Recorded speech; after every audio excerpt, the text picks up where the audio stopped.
I'm Alicia. And I'm Maddie. And welcome to the Fangirl Diaries, a podcast where we talk about our obsessions, Reminisce about our teen icons, and explore the books, movies, and shows that made us the incredibly nerdy 30-somethings that we now are.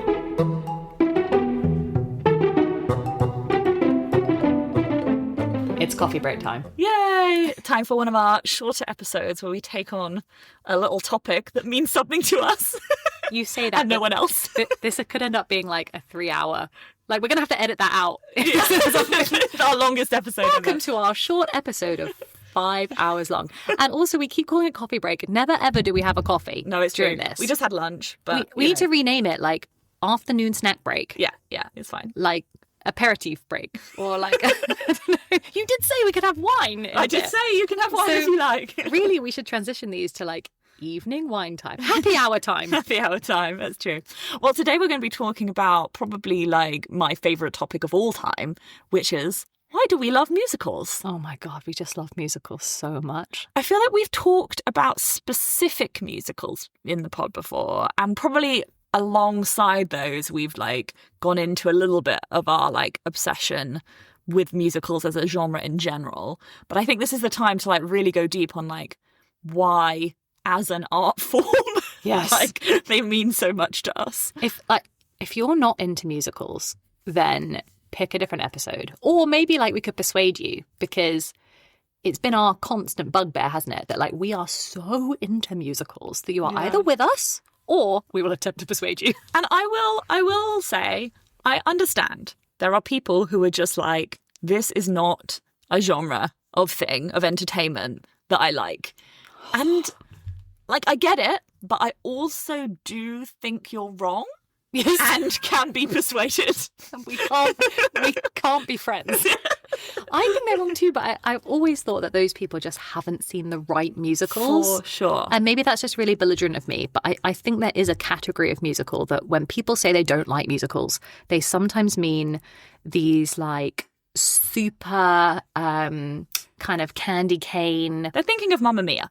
Yeah, that or was like some things that are really saccharine, or maybe even some musicals where they just don't feel the singing is justified. And it's worth us saying that we both acknowledge, and in a minute we're going to refer to the epic Excel spreadsheet that you have just produced in time for this episode, that there are musicals that are bad, very, very bad. For bad. Sure, it's not. So if for you sure. had seen something like that, you would think, I hate musicals, when actually you've just not seen the right musicals. You've not seen the right musicals. What I will say is, like, as a kind of really brief, like, history of the musical, it's just that, like, people forget that the era of, like, cinema was basically, like, brought forward by, like, as talkies happened, so did, like, musicals on screen. Like, the biggest cinematic, like, most important movies going from like the 30s, 40s, 50s were all musicals. There was there was years and years where that was like the height of art, was being able to be this like triple threat of like, you were an actor and you were a screen actor and you were a performer, you were a dancer and a singer, and like appreciation of like this like art form was mainstream. And I think for a while it has not been so mainstream, although it always has its ebbs and flows, and people always end up coming back to musicals. I'm just thinking now we need to hold our current actors to like higher account. Like, Yeah. I need to see Timothée Chalamet do a dance routine and a full-on song, because what's going on? Surprisingly, quite a lot of them can. Yes. And quite a lot of them are theatre kids who actually have been in the shows. And like, what's his Actually, I name? bet Timothée Chalamet really can sing a Yeah, song. for example, like, I mean, Hugh Jackman's the classic example. He's like Wolverine, but he grew up in like Broadway shows, and like he's a massive like musical theatre nerd, and so many of them are. Yeah. And that's why sometimes when you get these big musical movies that end up on screen, you really end up with some great actors in them. Yes. Because they're completely obsessed with like Les Mis, or they're completely obsessed with Cats. Like, so many of those actors in Cats, terrible movie, by the way, of a great musical. Like, Ian McKellen was in that because he grew up with the West End, and Cats was one of the greatest shows on the West End for years. Yeah. And so I think, more of our big movie stars are theatre kids than you realise. Yeah, and we now have, especially with things like Ariana Grande is in the Wicked movie, Taylor Swift is in the Cats movie. We even have people coming the other way who are first and foremost singers, songwriters and musicians coming into musicals to bring the acting element to it, which is also... But you're right, musicals have felt sidelined during the time that we've been alive, to the extent where I sometimes have to say to people in that sort of voice, do you like musicals? And I'm really hoping the answer is yes. Yeah.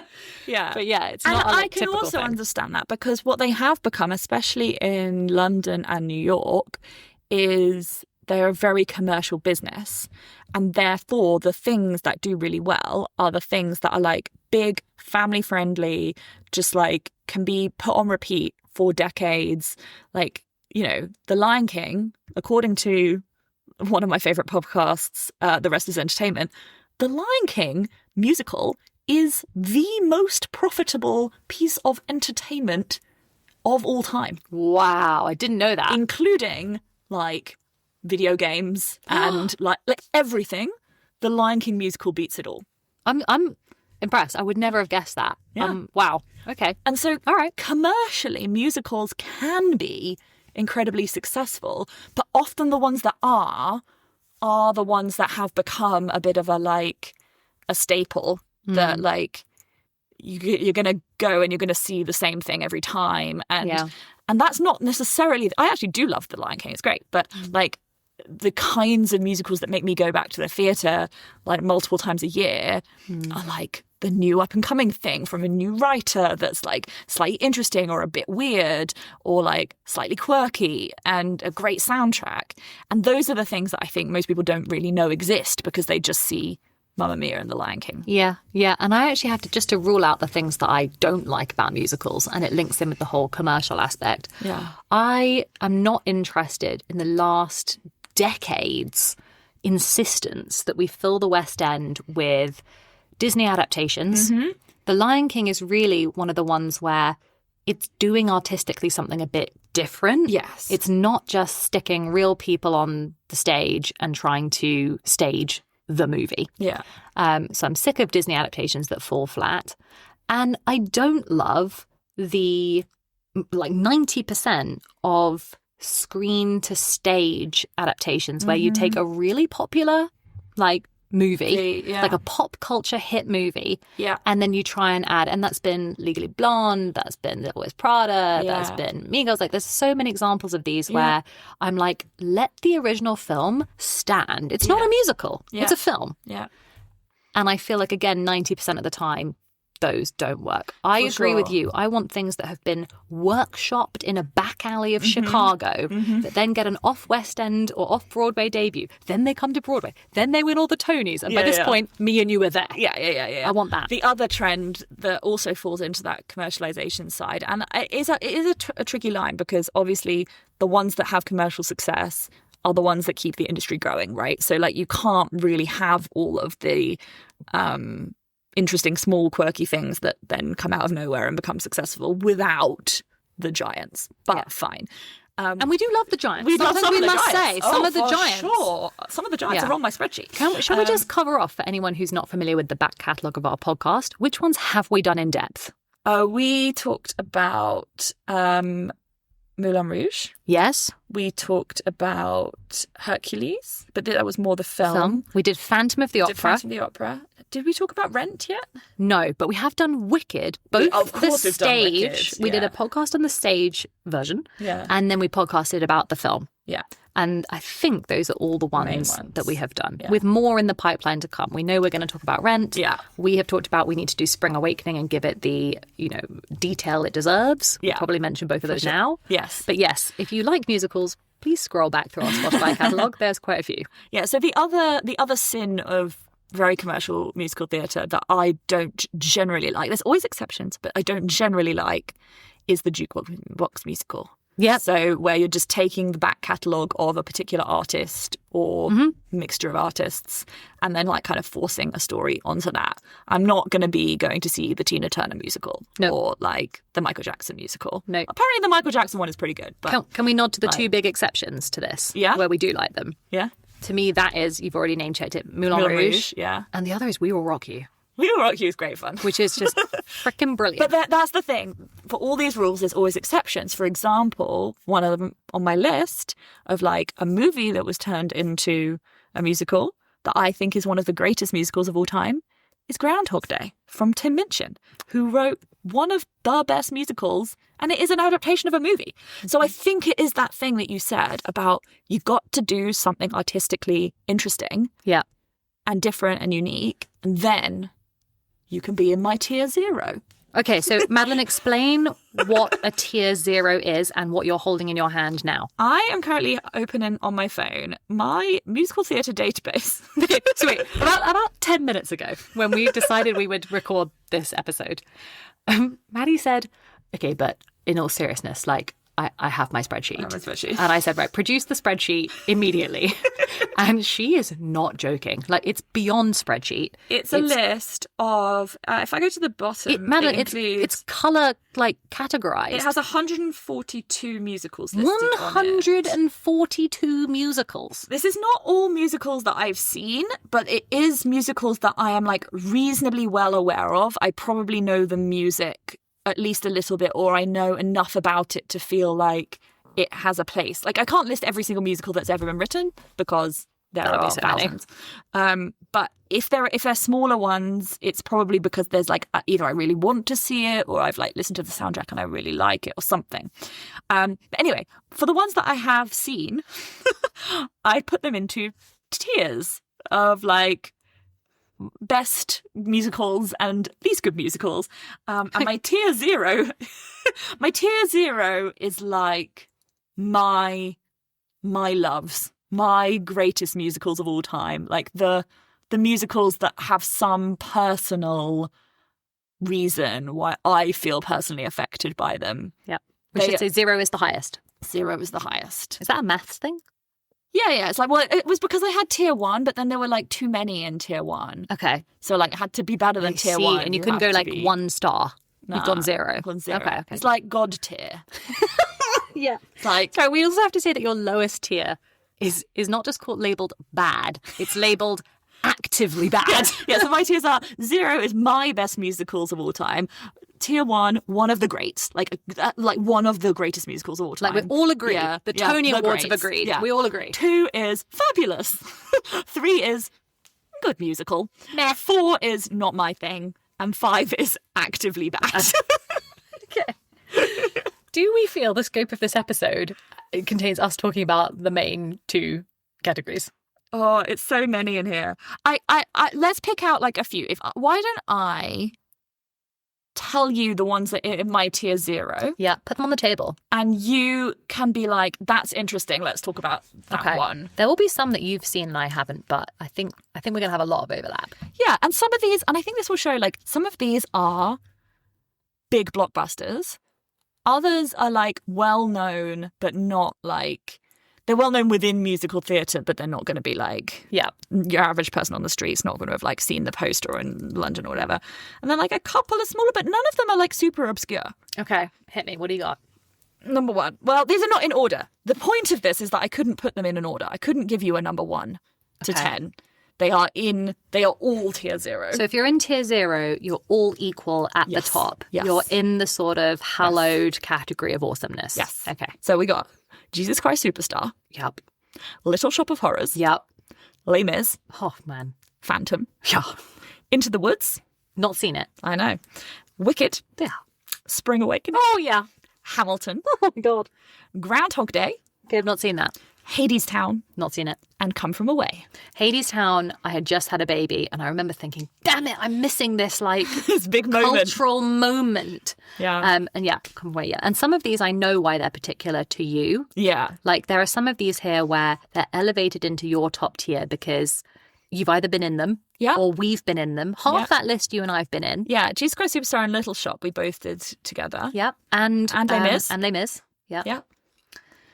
We should add that element to it, actually, that we don't love musicals from an outside appreciation. We love them so much because we just like want to be in them. Not doing them. Yeah, for sure. That was our thing. Yeah. That is, we've said it so many times, that's like the basis of our original friendship. Yeah. The like carried shared narrative throughout. Yeah. The defining experience of our teenage years. Yeah. I just love musicals so much I just can't even express it. And like when we've been in them, it's just been so important to us. It's so meaningful. I mean, this is the reason why people are like, God, theatre kids are so annoying. But you do. You like have this experience together, creating a thing as like a group of people that is emotional. Yeah. And you like, you build something together and that creates a bond. Was the first one that we did outside of school, and forget like Stagecoach. Forget that. Was the first one Les Miserables? Yes. Okay. When we did that, when it finished, and we had been rehearsing this for like what felt like months. It must have been. It would have been like 2 terms or something. First of all, to my mind, that show was and this was like us doing a sort of Amdram version of this. It was the school edition of Les Mis. Nobody was above the age of 16. Yeah. And to my mind, we were creating like art. Yeah. And that this was like the greatest thing the suburbs had ever seen. And it was in like a church. It was like on a like rickety sort of cardboard frame in a church. And now when it was amazing. To my mind, we were in like the off-Broadway production of this. And when it ended, like 14-year-old me, I think we were about 14, did not know what to do with my life. I remember thinking, I just don't know what to do now. Experience. And we have to say, you were a main role. You were the one and only Madame Thénardier. Thanks, Mads. But I mean, like, that's not like Cosette or Effie or something. And I remember being in such awe of the people who were Cosette and I was just Eponine. I found the programme for this not that long ago. I've got the programme. And I am listed at the ripe old age of 13 as woman/prostitute. I'm 13. Of course. And there were children in this production that were too young, that were not allowed to be the prostitutes. And at year 8 was the cutoff. If we were in year 8 or above, you could be a prostitute. We could be a prostitute. And if you were in year 7, no, that was too young. I wonder whether this musical and our participation in it existed like before things like safeguarding. I can't remember. but it felt like doing that musical was probably the defining experience of my teenage years. Yeah, and then the sure. ones that we did after that, because then we did more. Then it was Jesus Christ Superstar, We Will Rock You. We Will Rock You, yeah. Where are we going with this? I'm just on a nostalgia trip.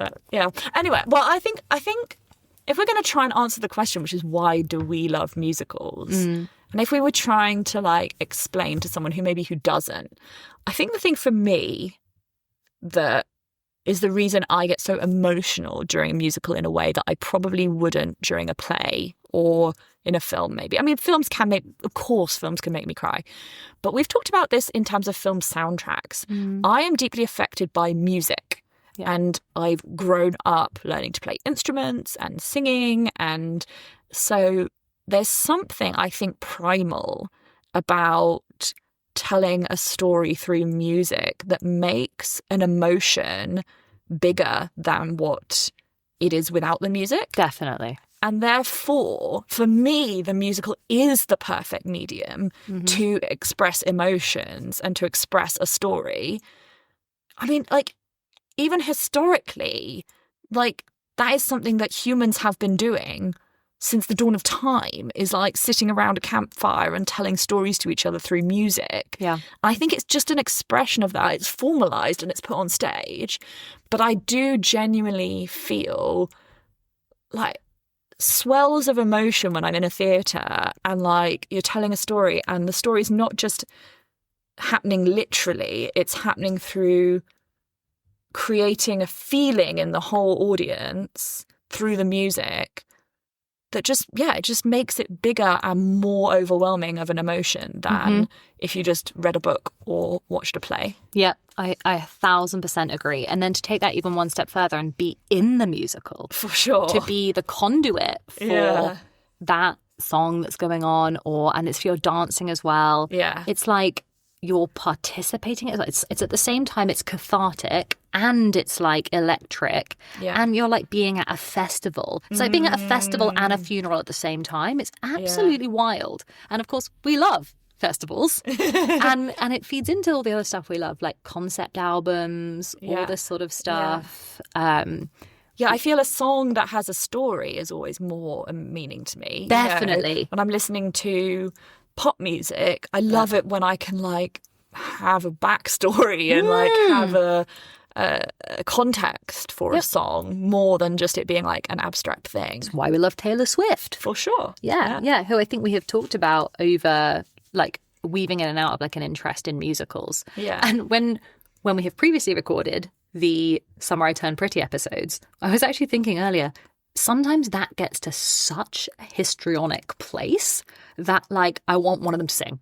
Yeah. I just think, right, the next logical step is for you to sing. Okay, well, that's fascinating because that is the classic description of musical theatre that's like, you know, essentially what's like taught in musical theatre schools is that the way that a musical should be structured, if it's a good musical, is that when the emotion gets to the point where you can't say what you're feeling, you sing it. And when it gets even further so that you can't even sing it, that's when you dance. Yeah.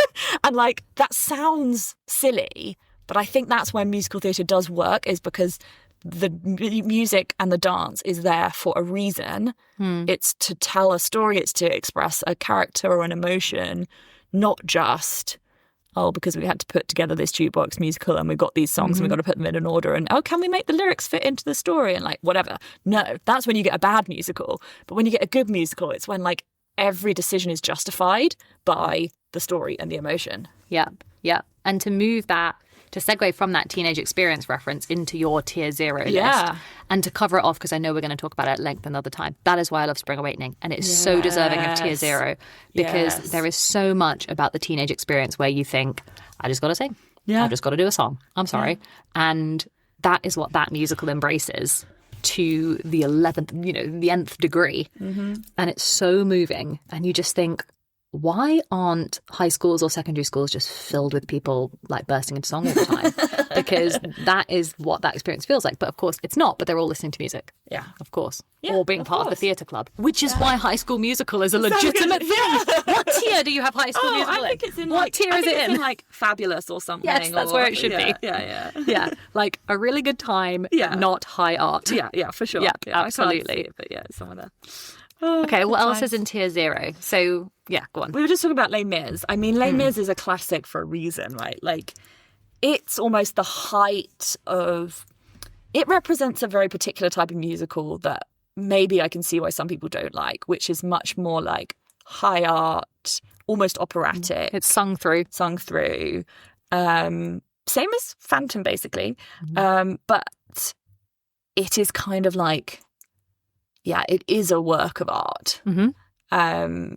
And it can feel dense to go into. But actually, I feel like there's not many people that don't end up loving it when they see it. I would defy someone to walk away from Les Mis and not feel changed. Yeah. Like, even if you go in with the lowest of expectations and it's not your thing. Yeah. I don't know how you can sit through, like, empty chairs and empty tables and not think... Or to not at the interval after one day more come away going, it's like, how do you not feel moved? But Les Mis, like Hamilton in your tier 0, also doesn't shy away from needing like some proper pre-engagement with. Like, you would benefit from reading a Wikipedia page. For sure. Before going into that musical. Like, you need to know something basic about the French Revolution. Or one of the French revolutions. Or you just need to see it multiple times. But you do need a little bit of an explainer or a program in front of you to explain what's going on. And I think those sung through ones can have that problem. So I just looked at my list and I think 1, 2, 3, 4 of my 11 here. So Jesus Christ Superstar, Les Mis, Phantom, Into the Woods and Hamilton. So 5 of my top tier 11 are sung through. And I do think those are more difficult to get your head around in terms of plot. Because you don't have any moments to breathe and just listen to people talking. Yes. You've got to follow the plot with the sounds of the music and you've got to be listening to the lyrics. If you are not able to tune into lyrics of sung things, if you just like listen to the music and don't hear what they're singing, you're going to get lost. And Hamilton in particular, you would benefit from a Wikipedia page or an explainer from a friend, and also from just like the best seats in the house or a star hearing. Because the first time I saw that, I thought, I'm sitting too far back. I've missed what they've said. Wait, hang on. Because so much of the explanatory material is coming through very fast, like rap. For sure, yeah. And I'm thinking, you just said a really important battle or date, and I didn't hear you. What was that? But you just have to go with it. Yeah, and I think the reason, Hamilton and probably Jesus Christ Superstar are on this list for basically the same reason, which is that they were era defining. Yes. They basically changed what a musical could be when they came out. Yeah. And Jesus Christ Superstar with Andrew Lloyd Webber, he basically wrote the first like rock musical ever. It's a rock opera, isn't it? Yeah. That's what you would describe it as, a rock opera, because it's sung through. But it came out actually as a concept album first. It was and it became massively popular. Can you imagine now? It just became massively popular as a CD, like before they'd even put it on stage. Yeah. I can imagine. Vinyl, actually, probably. It's got tunes. Yeah. And it really I think previously to that, we were starting to see some like modern music coming into musicals that was like Hair and things like that. But it was the first time that someone actually said like, the music people are listening to now on the radio is the music that should be in musical theatre. Or at least at that point, like jumped to that being, okay, we're going to put proper rock music in. And Hamilton essentially did the same thing. And Lin-Manuel Miranda, who wrote Hamilton, loves like Andrew Lloyd Webber. He loves Jesus Christ Superstar and all those things. And I think he essentially tried to do the same thing. He said, look, people are listening to hip hop and rap and R&B, and I want those sounds to be in my theatre. Yeah. And that's why those two essentially are on my list. Yeah, and that these are already musical genres that deal in poetry, that deal in like serious issues that are art forms in and of themselves. Let's put them in. Let's storytell. Yeah. Let's put them on the stage. Yeah, for sure. Rogue choice to also do that with like one of the founding fathers, but it does. It works. Well, that's one of the things that I think is interesting. Is most musicals do have some kind of inspiration. Like you said, you don't like musicals where they've taken and adapted something, but most musicals are based on something, whether it's like a true story or a myth or a history, something. There's very few purely original stories. I think that's true in most genres. That is so true. Like Phantom is a book, Les Mis is a book, Spring Awakening is the Vatican play. Yeah. You're right. There's always some source material that somebody is working from. And Jesus Christ Superstar is like the Bible. Yeah, for sure. And I think there's something about that, like that like storytelling aspect of like retelling a story that it already exists, but taking it and putting it into this medium that actually is part of what musical theatre is. Okay, question. What is your highest ranked on your spreadsheet that is a pure just musical? As in it, the origin. Oh, well, it is. Oh, no, it's not. No, I was about to say Little Shop of Horrors, but that was based on a really old like slasher horror movie originally that was not very good. I actually didn't know that. Yeah. So not Little that. Shop of Horrors feels to me like an original musical. Yeah, for sure.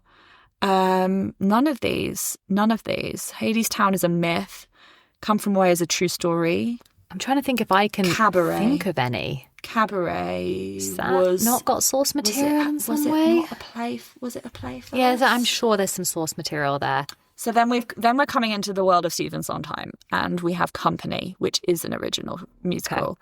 So Company is in my tier 1, so not my god tier, but my it is one of the greatest musicals of all time, and it is simply about a man going into his I think he's just turning 30, but now that seems really young. But basically he's going into his older years, and all of his friends around him are all coupled up, and they are all obsessed with finding him a partner, and he's just been like living this bachelor lifestyle, and it's this like kind of weird slice of life. You see on his birthday like all these different relationships with all these different couples and what's going on in their lives, and you see him go from very cynical person to being kind of open to a relationship.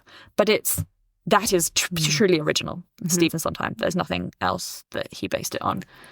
You've been in so many of the ones on your list. You're in Come From Away now. Yeah.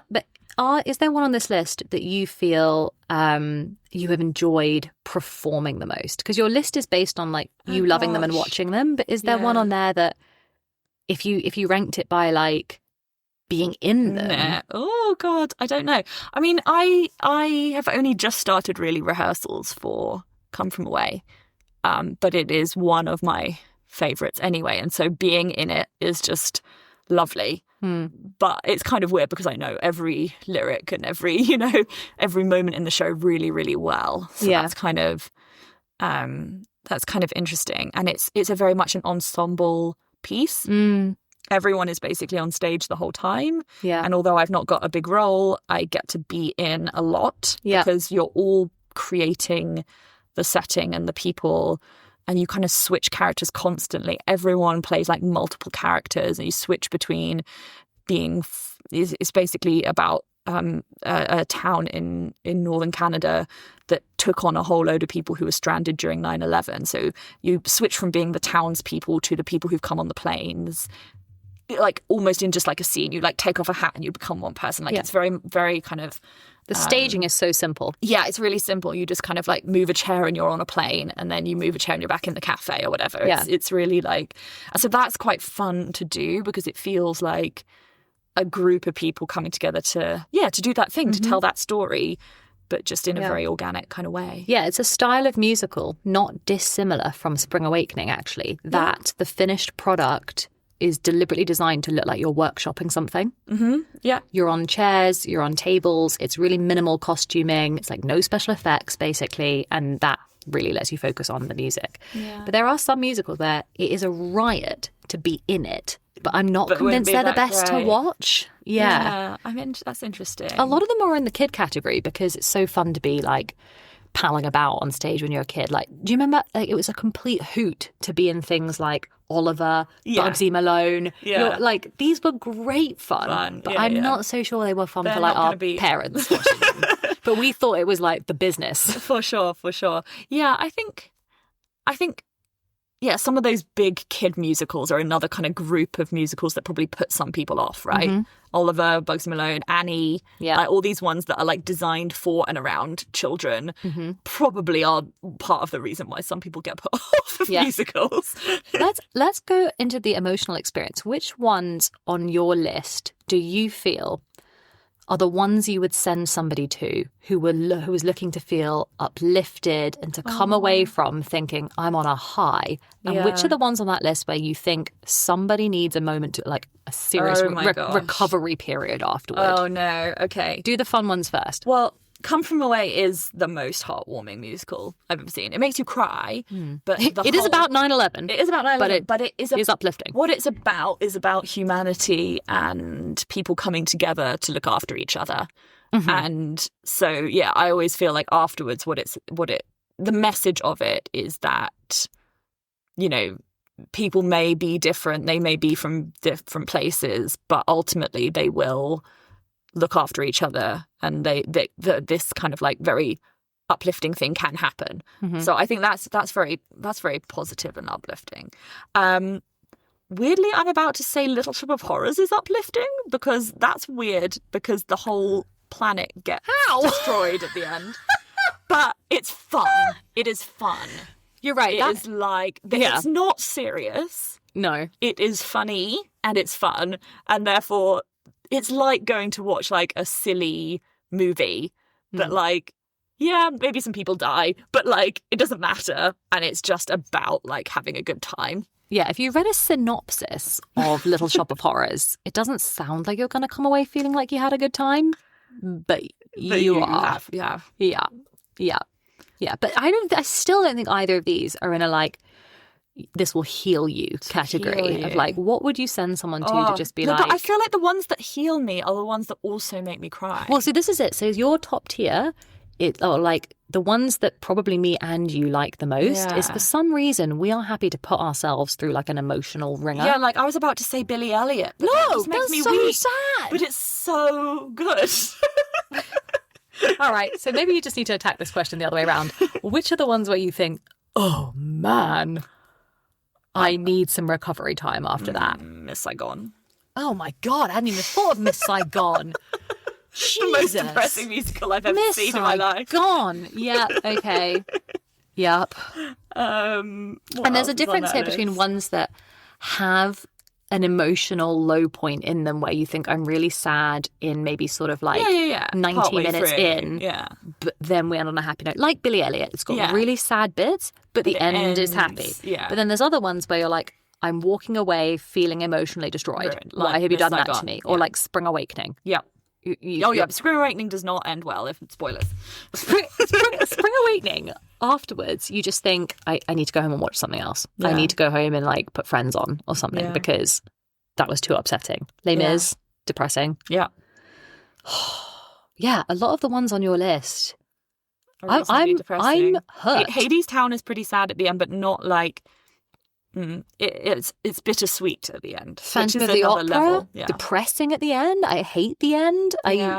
I want her and Phantom to just waltz off into the dungeon together. I know you haven't seen it, but Into the Woods also depressing at the end. A lot of these are depressing at the end. Jesus Christ Superstar, very depressing at the end.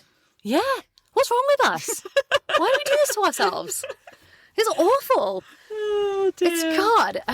Okay, yeah. Where do I not feel depressed at the end? Maybe I really have to. Todd, equally depressing at the end. Maybe we have to scrape about for stuff like cats. I actually love cats, but that's not the point. One of them that is on this list that you might have been surprised not to see in tier 0, but I ended up putting in tier 1 is Rent.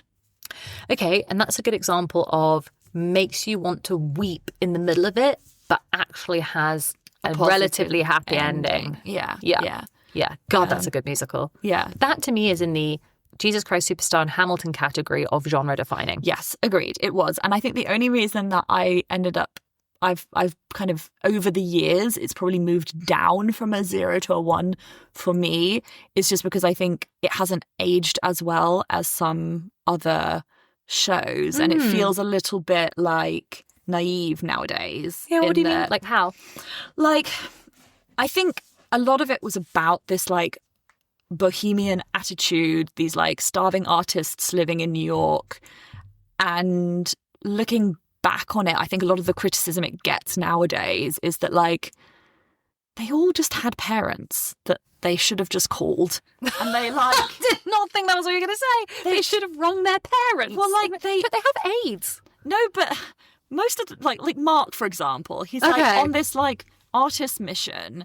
He like refuses to pay his rent to his like friend, like Benny, his like friend, who he's just been like living off of for years. He's been like, we didn't pay rent before. Now you're going to start charging us rent. And Benny's like, yeah, because I like need the money. Own this property. It's like, it doesn't work well if you aren't like 17, 16, 17, 18. Like, it kind of comes across as quite childish in attitude. Hey, you're right. My God. But I don't think that that was wrong at the time. I think it's just that, like, our feeling of, like, people just being poor for the sake of being poor isn't, like, seen the way it maybe was then. Like, it was okay to kind of be a bit of a starving artist and, like, push through like things happening to you, but most of them actually did kind of have safety nets and just didn't use them. Yeah And it seems a bit like weird now looking back. I also think we hold it in high esteem because to me Jonathan Larson is like the Christopher Marlowe of musical theatre, which is like, imagine if he hadn't died. Imagine if he had gone on. Oh yeah, and the music is amazing. It is dramatic and like just catchy and incredible. And yeah, and the storyline is obviously the way it is because it is also based on something. It's based on an opera, La Bohème. So you can't really blame the storyline on him. Yeah. That's just what it is. Yeah. But the characters themselves, I think, don't hold up in a way that maybe they did when we were like idealistic 17-year-olds. And which musicals would you pick out of your list if we were telling someone to go and watch something for the best dance? Ooh. Because some of these have no dance really in them at Dance all. is such an interesting topic within musical theatre, because in some shows it's like so vitally important. It's part of the spectacle and part of what you're paying for to see. Yeah. And then others, it's like Barely there. non-existent. No, in others it's close to, we call it like movement. Yeah, for sure. And like something like Les Mis, you're like, cool, they do some like stomping. Like, I would struggle to remember. There's the prostitutes like kind of waltzing about. Yeah. They do some like dancing at the ball at the end. Anyway, well, my favourite dance show is Cats. Cats is my favourite dance show. But that's a great example of that is first and foremost a vehicle for dance. Yes. And that's why people don't get it. Why people are like, what is this show about cats for? Like, why does it exist? No, it's a dance performance. It's just a dance performance. It's about those incredible costumes and creating these like, characters through movement and just like not really telling a story, just doing some incredible dancing, and it was a vehicle for that. It was I awesome. will defend Cats till I die. I love Cats. I not love Cats. the movie. No, not the movie, but the original show.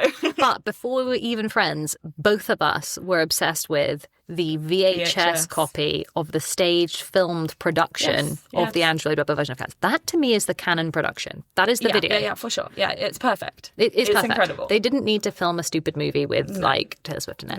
No. But that I also feel that's like a really good. Like, people don't realise the effect that show has on kids. Like, there's something about how mad it is that you're right, maybe doesn't work for adults, but it almost feels like the perfect children's musical. Yeah, because for some reason it makes sense to kids to watch, like, people dance around in cat costumes. I remember going to see it when I was, I don't know, 8, 9, 10 or something in London.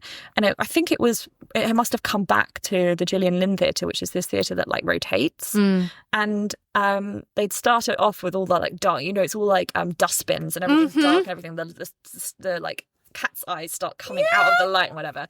And then they all come in through like the audience. Oh, so good. They're all, like, walking down the stairs. Everyone's like looking round to the theatre down at this thing, and they're all coming in. And so you've got these, like, I mean, you're kind of terrified as a child. This like cat that like comes up to you and is like whispering in your ears and like putting their like stroking you. This is the magic of theatre. It was so cool. It's so cool. It was so cool. And like that is one of those ones as well that if we started looking at like, let's actually do this. When we start looking at like the opening bars, that is like. And you're like, oh, it's so good. The atmosphere. Okay, can we go there? What are the opening bars of some of these musicals where you're like, I have chills? Oh gosh, all of them. I was about to say Phantom, but it's not technically the opening bars, but it is. It's like after the first scene, the notes as the chandelier lifts. Oh, yeah.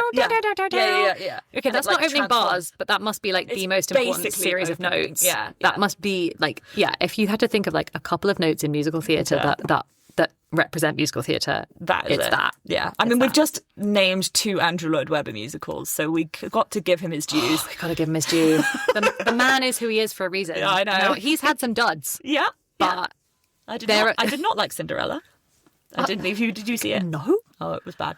No, but he's had some highs and he's had some lows. But you can't ignore his talent and his contribution to the genre. It's for true. Sure. It's true. Okay, what other openings are you like? When you're like, I'm just chilled by even the first track on the CD or like the first. All of them. I was going to be like Little Shop of Horrors, Les Mis, all of them. What is the opening? What are the opening bars of Les Mis? I can't remember that off the top of my head. Bum bum bum bum bum. Okay, yeah. Bum, I have the wicked dun dun dun dun dun dun, and I always think, oh my god, we're in. No, it's totally true. I just wonder whether like teenagers today are like experiencing these in the same way, because we had, and I used this term a second ago, that we had these on CD. Like the thing was, you would go and see the show, Or not, you would get the CD first. And the CD, as CDs did, came with like a beautiful, like the inner booklet, and the booklet had like the words in it. And you and I used to like categorize these on our shelves. And if we went on a school trip, we put the CDs in one of those like flip booklet things. And so just hours were spent on coaches to like France, like listening and re-listening, like with these, who had brought what musical with them, and who was going to listen in a pair to whose CD player. I don't know if the experience is the same with Spotify now. Like, what are the kids listening to? How are they expecting musicals? There is still a core. There is still a core group of people who are obsessed with musicals, and they've got a new era. So there are other shows that I do love that are like the now shows. So there's like Heathers and Six and Beetlejuice and like all these shows that have come up that are like the next era of the shows that we probably would be obsessed with. Wait, aren't these old? Heathers is old. We went to see that. It's not that old. Are these now considered the like cool new thing? Yeah. Heathers still has a huge obsessive fan base, and it's all 16-year-olds. Six is the same. Okay. There's enough like still coming through that people are really really obsessed with. I'm so glad. I feel like in another life I have to like it's somehow my calling, or maybe if I come back as like a ghost or something, to somehow be a like high school like teacher of like musicals. Yeah. Like I'm like Miss Darbus in like a different life. I just sort of do music with actually zero. Like, your musical ability is actually like profound. Mine is just like I can learn the tune and sing it. And no, but you can act. So that like, saves that you can bring the like the character and the But imagine me trying to be a music teacher. Like, you had to like explain to me what like a minim was. Or, like do you know what I mean? So you actually need. But maybe last thing, musicals have a way in, or like invite you in if you're actually not musically literate. Yeah, but there's plenty of people, even in professional musical theatre, that don't read music and they learn by ear. Yeah. And that's completely fine. But I think you should still learn to read music, but that's my own bias. But that's an important difference. You can read music, are incredibly musically talented, play multiple instruments, all of this stuff. I like barely got through like grade 3 clarinet and quit. But musicals allow you to participate, even if your musical proficiency in a kind of formal sense is not very high, in a way that I feel something like opera, for example, which you like a lot more. Like, I really can't access it. Right. Yeah. You would think there would be a natural extension from the musical to opera, and some of the ones that sit in the middle I do like, but opera to me feels like a tier from which I'm excluded experientially and enjoyment-wise. But you are a bit more in there. Yeah. But I totally get that, because even like even the amateur shows that I take part in now, you'll probably get a mixture of people some of whom read music like really well, but that's probably the minority. Most people can like look at a stave of music that they're singing and like just like follow along like with the piano and make sure that they're reading the right thing. And then other people just can't read music at all. And all the shows I've done, the musical directors will teach it by ear along with reading the score, but like you don't have to read the score, and they will often produce like tracks for you to practice with. So you'll be like, you'll have in your cast Google Drive or whatever a track that's like your part played out on the piano for you, so you can learn it at home. Like, it's completely normal and expected, because I mean, I can't dance compared to the people who do these shows. Like, I can that's not true. I've seen you've done that for years. I can move around, but like compared to the people who can like tap and like properly, like, there are people who come and do these shows who can like really, who've had years and years of dance training, and I don't have that. So there's like an understanding that everyone's level of different parts of the show is going to be bringing something different, and that's completely understood. We got off of our dance track though, by the way. We got distracted by Cats. Cats? Cats. We love dance. Well, obviously Billy Elliot. But a lot of, actually, I was thinking, what we haven't really talked about is more classic musicals. And a lot of the classic musicals are much more heavily dance. Like, if you think... what's the one on the boat? God, the classic one on the boat. Anything Goes. Like all of these big shows where like you literally have like a dance break. Yeah. It'd be like, we're doing a number and then it's time for the tap dance break. Yes, I know exactly what you mean. Those kinds of shows. It's like the golden age of musicals in Hollywood. Yes. And those can be great, but you will notice those are not the ones that are on my list. Yeah. They're not my type of musical. They're not mine either. But they can be great. Yeah. I love Sound of Music. Oh God, I love Sound of And Music. that's one of those. What tier is that in? Because that, you were talking about Rent not aging well. I am absolutely convinced that The Sound of Music is one of the musicals that has aged the best. It is. It's in tier 2. You need to upgrade it. Fabulous. You need to upgrade it, Madeline. It needs to be tier 1 because it is just like I don't think there are any classic musicals in my tier 1. Well, I'm going to make a very strong case for Sound of Music. In tier 2, though, this is where they come in. I've got Fiddler on the Roof, Guys and Dolls, Sound of Music, Oliver. Like, those are all, like, that's where I've put my classic musicals because I like them, but I don't. A bunch of those are great, but Sound of Music needs to be upgraded, and specifically the film, which is weird. Normally, we're not a big fan of film stuff, but Sound of Music is one of those. It's the gift that keeps on giving. Like, I loved it at age 8, but every decade that I re-engage with it, I'm just like, oh my God, there's something else for me here. It is excellent. Oh my God, I now am associating with this person. Wow. I like just the experience of it just keeps on. And then the actual romance in it is quite hot. Yeah, it's for sure. really good. For sure. Yeah. Oh my God, it's Christopher Plummer in that musical. But it's also not a dance heavy one. Whereas no, it's not, is it? Guys and Dolls is a bit more, you get all the people rolling the dice, doing their drums, snacking around. Yeah. I love some impressive dance in a musical, but you're right. It's not for me the thing that, if that's what you're there for, your list would be structured differently. Yeah. Top points for movement have to go to Spring Awakening. Yes. That was really performance defining about how they did that. Yeah, that was almost like physical theatre some of the time, which is completely brilliant. How on earth are we going to wrap this up? I don't know. Maybe I could talk about this all day. Well, I think let's end with, are there any on here that you see down the list and you think, like Sound of Music, that you think, Maddie, come on, I would have put that higher? Oh my God. Right, I'm scanning this list.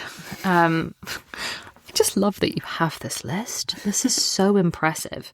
Ones where I think I love this and it should be higher. Yeah. So I personally think that your list here is pretty comprehensive. And there are ones that you have high up on this list that just don't do it for me. Okay. And others... Okay, so I would definitely upgrade Sound of Music. Yeah. Like I said. I would make a strong case. Oh, okay. I love Avenue Q, and you have it in your tier 2, and I would put it in tier 1, because I think, along with something like The Book of Mormon, which you've got in tier 1, Avenue Q at the time was doing political satire and romantic satire. And just pop culture satire in a way that was utterly genius. And maybe we forget it because sometimes it doesn't quite have the emotional content. Yeah. But for something that was theatrically different and again, genre defining, the fact that I would have to say to people, no, you really got to go see this musical with puppets. Yeah. That puppet musical, there's actually really something to it. The lyrics are fabulous. Avenue Q I would upgrade from here. And I'm not sure that it is on. Okay. And then I have to make a case for, oh my God, you have it in tier 4. Remind me what tier 4 is. Is that actively bad? Not my thing. Okay. I was you have Grease in tier 4. Yeah, it's not my thing. It's not my thing, babe. For a minute, I thought tier 4 was actively bad, and I just was not about to take it. Grease is not my thing now. So this is the reverse of Sound of Music. Okay. Where I feel Sound of Music has really aged well for me, and I would show it to children, and I would sit down and watch it as well. Grease, I wouldn't put on the TV now. Unless I was maybe really drunk and it was we were having a party or something and I wanted a good time. But as a teenager, Grease was everything I wanted from a musical. I wanted to wear the outfits. The dances were ridiculous. They have the dance, the high school dance. And that's got a dance sequence in it. Olivia Newton-John gets to wear the leggings and stuff at the end, and I just thought, I want it. I want that. I want her leggings, and I want to wear that jacket. And I loved it in a preteen way that I would move higher up the list. But otherwise, I think we're basically in identical agreement. Excellent. I kind of wanted to then maybe end with the very, very difficult challenge that I'm going to answer, but I'm going to answer in a very particular way. It's like, we said this is why we love musicals. And I remember being asked once, like, what would you say is like the greatest musical? And I don't think that's a question I can answer. That's why I have my tier 0 and it's like 11 musicals. It's I can't answer that. Equally great. You're not asking that, are you? No, I'm not quite asking that. But what I do have an answer to, and I've answered before, is that there is one of the musicals on this list, it won't be the one that you expect, that I think is the best written musical. I think it is... What does that mean? So this is what I mean. I think it is a perfectly structured musical. I think it is like the plot and the music works perfectly well together. It's catchy and concise and has this like the perfect product. Yes, it's a perfect product. It's accessible, but like clever and like has a point, but is also fun. And it's Little Shop of Horrors. Yeah. I think it is like in a like bow. It's like the perfect musical. And it's a perfect example of a musical. Like if you had to show an alien what a musical was and why it was good, you'd send them that one. I would send them that one. Yeah, I think that's fair actually. It's just, and it's written by Alan Menken and Howard Ashman, who went on to do like Disney. They this was just before they went on and did then like Little Mermaid and like I think one of them did Pocahontas. It's like all like that big like blockbuster 90s musical theatre that ended up in Disney, which I freaking love. Them. It's from them, and they started with Little Shop of Horrors, and you can hear it. It is so good. Those, by the way, are excluded from your list. And next, or some kind of coffee break episode, we need to go through High Disney because they are musicals and we need to treat them in the same way, and I need to have that discussion with you, and we need no notes because we don't even need a spreadsheet. We can go through those. That's true. All right, well, with that in mind, and in the future we're going to do Spring Awakening in full, High School Musical in full, I think we want to do Rent at some point, and Rent in full. So if you have any interest in those 3, stay tuned. You've been listening to the Fangirl Diaries. Follow us on Instagram at Fangirl Diaries Pod. And do share us with any of your friends that you think might enjoy the podcast, and rate or review us on Spotify or Apple Music.